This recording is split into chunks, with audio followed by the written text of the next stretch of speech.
আচ্ছা, তোমরা কি জানো যে তোমরা অনলাইন থেকে আইডি কিনতে গিয়ে কিভাবে স্ক্যামের শিকার হও বা কি জন্য স্ক্যামের শিকার হও? হ্যাঁ, আইডি কিনতে গিয়ে তিনটা ভুল করার কারণে তোমরা স্ক্যামের শিকার হও, এবং এই তিনটা ভুল যদি তোমরা করো বা এই তিনটা কাজ যদি তোমরা না করো তাহলে তোমরা 100% টাকা স্ক্যামের শিকার হবে। আর যদি এই তিনটা কাজ মাইনা চলো বা এই তিনটা নিয়ম মাইনা চলো তাহলে কখনোই তোমাদের টাকা স্ক্যামের শিকার হবে না, তোমাদের একটা টাকাও মারি যাবে না, এবং তোমাদের আইডিটাও কখনোই হ্যাক হবে না, মনের ভুলেও না। ঠিক আছে, সো ভিডিওটা পুরোপুরি দেখো এন্ড কালেকশন গুলো একটু মনোযোগ দিয়ে দেখো। কালেকশন অত একটা আহামরি বেশি কিছু নাই, জাস্ট যতটুকুই আছে তোমাদের জন্য আশা করি এটা বেস্ট একটা কালেকশন হতে চলেছে এই বাজেটের মধ্যে। আইডির দামটা স্ক্রিনের উপরে দেখতেই পারতেছো, একেবারে লো প্রাইস, একেবারে লো প্রাইসের মধ্যে আইডিটা কিন্তু ছেড়ে দেওয়া হইতেছে। সো যাই হোক, আমরা মেইন টপিকে আসি যে কি জন্য তোমরা টাকা মারা খাও। তো ফার্স্ট অফ অল যেটা কথা হচ্ছে, তোমরা ম্যাক্সিমাম একটা মানুষ ভুল করো কি, তোমরা ডকুমেন্ট না দেখা আইডি কিনো। ডকুমেন্ট বলতে বোঝানো হইতাছে যে সেলারের আইডি কার্ড, ঠিক আছে, তার জাতীয় পরিচয় পত্র যেটা হচ্ছে যে national ID card, old ID card, নতুনটা না, মনের বলেও না, নতুনটা না, পুরাতন ID card, old ID card যেটা, ওইটা নিতে হবে তোমাদের। মাস্ট বি প্রথমত একটা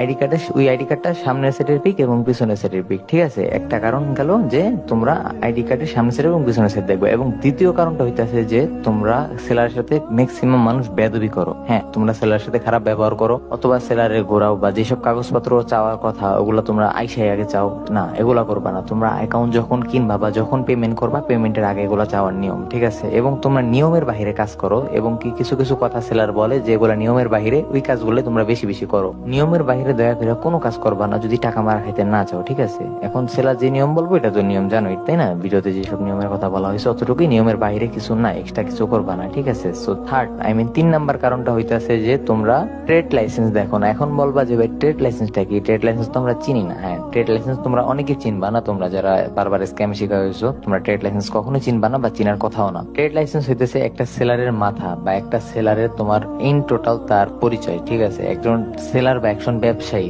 একজন সেলার বা একজন ব্যবসায়ী তখনই ট্রেড লাইসেন্স পায়। একটা ট্রেড লাইসেন্স দেয় কারা? ম্যাজিস্ট্রেট অথবা থানা থেকে দেয়, তাই না? থানা থেকে দিলে কারা দেয়? পুলিশ তো দেয়, তাই না? পুলিশ যখন একজন সেলারকে বা একজন ব্যবসায়ীকে হোক, যে কোনো সেলার, শুধু রিপেয়ার আইডি সেলার না, যে কোনো সেল, তুমি অনলাইনে যে কোনো কিছু সেল করো বা অফলাইনে দোকান, মুদি দোকান, এনি সেলার, যে কোনো ব্যবসা করো, যে কোনো জিনিস পণ্য বিক্রি করো এবং কিনো, তো